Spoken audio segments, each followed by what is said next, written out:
Justement.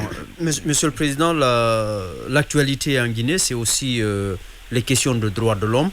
À ce sujet, les autorités guinéennes et les organisations non gouvernementales au niveau national et à l'international ne sont pas souvent d'accord, n'ont pas la même lecture. Quel est votre regard sur cette situation en Guinée? Sur les droits de l'homme, nous sommes loin du compte, vous le savez. Nous sommes loin du compte parce qu'on a entendu chez nous un président qui dit qu'il va enlever son manteau de président pour porter celui du parti. Ce n'est pas un langage qu'un président doit tenir, vous le savez bien, et lui-même le sait d'ailleurs. On a entendu un président chez nous qui dit, et ça c'était en 2013, dans quelques temps, il a donné le délai même, il n'y aura plus d'opposants en Guinée. Ça, c'est la tentation de l'absolutisme. Pourtant, il s'est battu contre l'absolutisme. Il s'est battu pour la démocratie. Il a été, et je mets ça entre guillemets, élu démocratiquement. Et qu'il dise des choses comme ça, ça veut dire que, franchement, les droits de l'homme ne sont pas respectés, ne peuvent pas être respectés avec un tel langage. Les gens sont en prison. Il y en a qui, on a vu les morts de Nzérékoré. Par combien? Par dizaines, avec même une fosse commune. Et depuis 2011, 2012, 2013, il y a eu combien de morts en Guinée? Il y a eu combien? Et quand on met tout ça là ensemble, franchement, tournons-nous vers l'avenir. Essayons de surmonter nos égos, nos appétits et de se mettre ensemble pour que les Guinéens soient heureux. C'est tout ce que l'on cherche. Mais les droits de l'homme n'existent pas pour l'instant. Parce qu'on arrête, parce qu'on te retire ton passeport quand tu veux voyager, parce qu'il y a tellement de mesquineries qu'on fait et qui sont au-delà d'un pays normal. Qu'un pays normal n'accepterait pas, je veux dire. Dans les exactions et autres abus, les forces de l'ordre, de façon générale, sont souvent pointées du doigt. Comment est-ce que vous compreniez cela pendant que beaucoup d'efforts ont été faits, notamment pour la réforme de ce secteur? S'il vous plaît, il y a un petit écho. Je n'ai pas bien entendu ce que vous avez dit. Non, je posais la question de savoir comment vous voyez les accusations qui sont portées contre les forces de défense et de sécurité quant aux exactions et autres abus sur le terrain, pendant qu'il y a beaucoup d'efforts qui ont été faits pour la réforme du secteur défense et de sécurité. S'il y a beaucoup de réformes qui ont été faites et que le mal continue, c'est que les réformes n'ont pas porté. Ce que je sais, c'est qu'on peut faire toute une liste, n'est-ce pas, de gens qui sont morts par balles réelles. Alors, l'on dit très souvent, les autres, c'est eux qui provoquent, c'est eux qui sont armés. Ça, c'est du classique. Quand l'État abuse, n'est-ce pas, de son pouvoir, on dit que c'est ceux qui marchent pacifiquement, en tout cas, telle est l'intention, que c'est eux qui provoquent. Tout ça là, ça n'arrive que dans des pays où il y a des abus. Arrêtons les abus, gérons autrement. Ce n'est pas la fin d'une vie que de ne pas être président. Ce n'est pas la fin d'une vie que de ne pas être ministre. Chacun peut vivre de ses efforts si l'atmosphère générale est à la prospérité et à la récompense des efforts fournis, même individuellement. D'accord. Donc, je crois que vraiment, on a beaucoup à faire. Notre armée ne doit pas être une armée aux ordres. Notre police ne doit pas être une police aux ordres, au moins la gendarmerie. Je ne dis pas qu'ils le sont tous, mais ceux qui sont là-dedans et qui font des abus, ils doivent être démasqués. C'est un problème qui existe dans beaucoup de pays, mais certains sont parvenus à endiguer tout cela pour rendre les forces de défense et de sécurité des forces qui appartiennent à la République. Vous l'avez dit, même à la monarchie. très bien, vous l'avez dit tout à l'heure, faisons les choses autrement.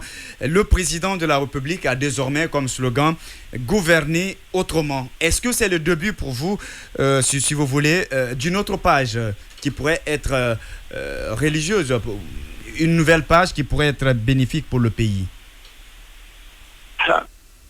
Gouverner autrement, quand un président le dit, alors qu'il est au 3e mandat, il dit il faut gouverner autrement, ce que ça me suggère, c'est que les 2 premiers mandats, au total de 10 ans, on gouvernait autrement de ce nouvel autrement-là. Ce qui est absolument grave. On doit savoir déjà comment gouverner avant d'arriver au pouvoir. Mais quand on dit qu'il faut maintenant gouverner autrement, bon, on verra. Est-ce que ça ne veut pas dire accélérer peut-être? Oui, allez-y, là, il m'a dit. Oui, Monsieur le Président, depuis que vous avez commencé à intervenir, tout est négatif. Qu'est-ce que vous retenez d'Alpha Condé en bien pendant ces 10 années de gouvernance? Vous savez, si j'ai appris une leçon chez lui, c'est que du temps de la Première République, une question pareille lui a été posée par rapport au premier président de la République. Il a dit rien. La question lui a été posée sous le deuxième président, le président Conté, il a dit rien. Alors, sous lui, je dirais rien. Parce qu'il a dit pour les 2 autres rien ou bien vous le pensez, sincèrement? Vous le pensez concrètement? Parce que il croit qu'un opposant ne doit jamais dire il a fait celui qui est au pouvoir a fait quelque chose. C'est lui qui nous l'apprend. Hein. Il a eu cette influence-là, en tout cas, sur moi. Mais donc, monsieur le Président, rien. Je dis bien rien. Vous ne pensez pas que cette façon de voir et de faire la politique est dépassée? Et pourquoi lui, il l'a fait sur 40 ans? Alors, est-ce qu'il faut le faire? Allez-y, Lassana. Oui. Monsieur le Président, moi je voudrais de toutes les façons vous demander, parce qu'aujourd'hui nous sommes justement au tournant où nous partons vers une autre gouvernance. Alors, moi je me dis, l'opposition aussi... On est à quel tournant? Où est le tournant? Le tournant devait être il l'a déjà, la fin du 2e mandat. Le tournant devait être la fin du 2e mandat. Maintenant qu'on a dépassé ce stade, on pouvait rêver. Ça devait être le tournant, la fin du 2e mandat. On amorçait maintenant quelque chose de nouveau, où on peut mettre tout à plat. Mais quand vous dites qu'on est maintenant, que c'est maintenant qu'on aborde ce tournant, avec les mêmes méthodes, vous pensez que ce sont les propos qu'on tient Urbi et Orbi qui vont régler nos problèmes? Je ne le crois pas. Oui, je suis d'accord. Attendons de voir. Je suis d'accord avec vous. Ma question, sinon, c'était juste pour vous demander, en tant que parti politique, alors, quoi qu'on dise aujourd'hui, il y a que des Guinéens comptent sur vous, sur votre parti politique. Est-ce que ce n'est pas le moment aussi pour le PDN de faire une proposition? Parce qu'on a vu d'autres partis ici, à un moment donné de l'histoire, qui faisaient des propositions au gouvernement pour dire, selon nous, voici comment il faut entamer, même si on n'est pas sûr que vos propositions seront prises en compte par le gouvernement. Mais l'opinion retiendra quand même que vous avez contribué, votre parti a contribué pour orienter l'action gouvernementale, même si vous ne faites pas partie de ce gouvernement. Et on vous reproche aussi de votre absence prolongée du pays. Je vous remercie pour cette première question. Tout ce qui reste à faire, c'est de vous envoyer ce que nous proposons. Je vais demander que le bureau exécutif national nous envoie toutes les propositions que nous avons faites. Et je peux aller jusqu'à la base. Quand on a signé, il y a eu la négociation sur les communales, nous avons, et lorsqu'il a été proposé que les chefs de quartier ne seront plus élus, mais quiconque à la commune désigne les chefs de quartier. Nous avons dit que c'était une mauvaise chose.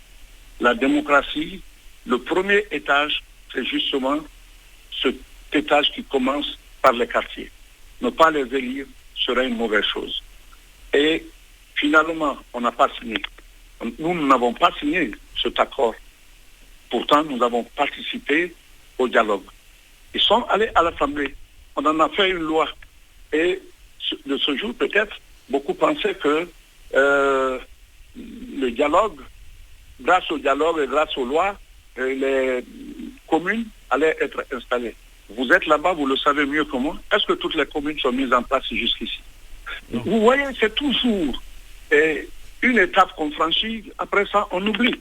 Mais il y a beaucoup de... Il y a des communes qui ne sont pas encore installées. Il y a des communes qui ne sont pas installées, donc il y a beaucoup de chefs de quartier ne sont pas encore désignés, puisqu'il faut les désigner maintenant. Alors tout ça là, ce sont des positions qui ne respectent pas la déontologie d'une démocratie saine. Et vous avez demandé, je crois que je l'ai entendu faiblement, mais à la fin, vous demandiez à propos de ma longue absence.